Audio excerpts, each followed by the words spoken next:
আসসালামু আলাইকুম। Hi guys, সবাই কেমন আছেন? আশা করি সবাই ভালো আছেন। আলহামদুলিল্লাহ, মোটামুটি আমিও ভালো আছি। আজকে আমি কি করব, মানে দুষ্টু মাটা, আমি কথা বলতে পারতেছি না, আমার গলাটা এত ব্যথা করতেছে। এত কাজ বাড়াই দিচ্ছে। গতকালকে রাত্রে এক কলসি পানি ঢেলে দিয়েছে খাবার খাইতে গিয়ে, টেবিলে না খেয়ে খাটের উপর খাইছে। আর ও এত বায়না করে না খাবারের জন্য, ওর মার দোষ দিয়েও লাভ নেই, যেখানে যায় সেখানে খাওয়াতে হয়, খালি উপরি মজা খায়।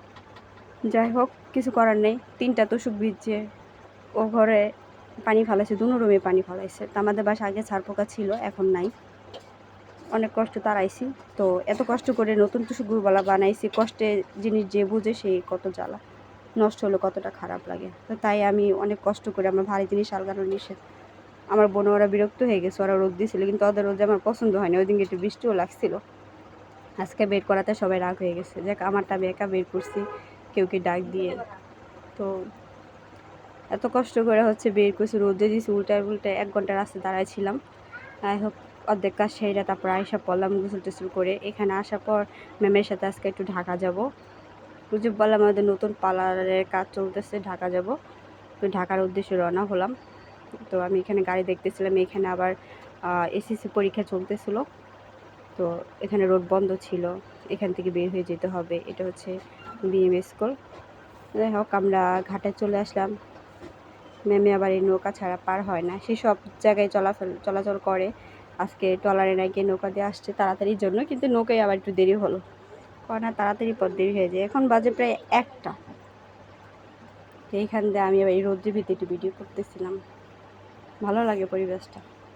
ওর ভয়ও করতেছিল মোবাইলে যদি হাতেতে পড়ে যায়, কারণ আমার হঠাৎ করে হাতেতে কি জানি পড়ে যায়, হঠাৎ করে মাথা ঘুরে নিতে হাতেতে পড়ে যায়, এরকম অবস্থা আর কি হয় মাঝে মাঝে।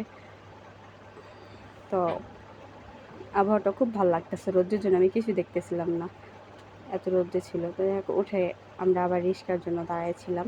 ওখান থেকে ট্রেন স্টেশনে চলেছিলাম। আজকে ভাগ্যটা এত ভালো, ট্রেনটার সাথে সাথে পেয়ে গেছি, কিন্তু অনেক কষ্ট হচ্ছে। আমার ম্যামের সিট পাইনি, দাঁড়ায় যেতে হয়েছিল। লাস্টের পর্যায়ে একটু সিট পেয়েছি। আর ট্রেনে তো অনেক চূড় আছে, তার জন্য মোবাইলে ভিডিও করতে পাইনি, অনেক ভিড়ও ছিল। কিন্তু স্টেশনে, কমলাপুর স্টেশনে নামার পর এখানে ভিউটা পুরো এয়ারপোর্টের মতন।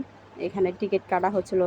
আর ট্রেনের নিয়মটা এখন বর্তমানে ভালোই করছে, যে অনেক মানুষ আগে ট্রেনের টিকিট না দিয়ে ফাল চলতো। আসলে তুমি যে জায়গায় বেশি, যে কম দেয়, এখন জরিমানা ধরেছে।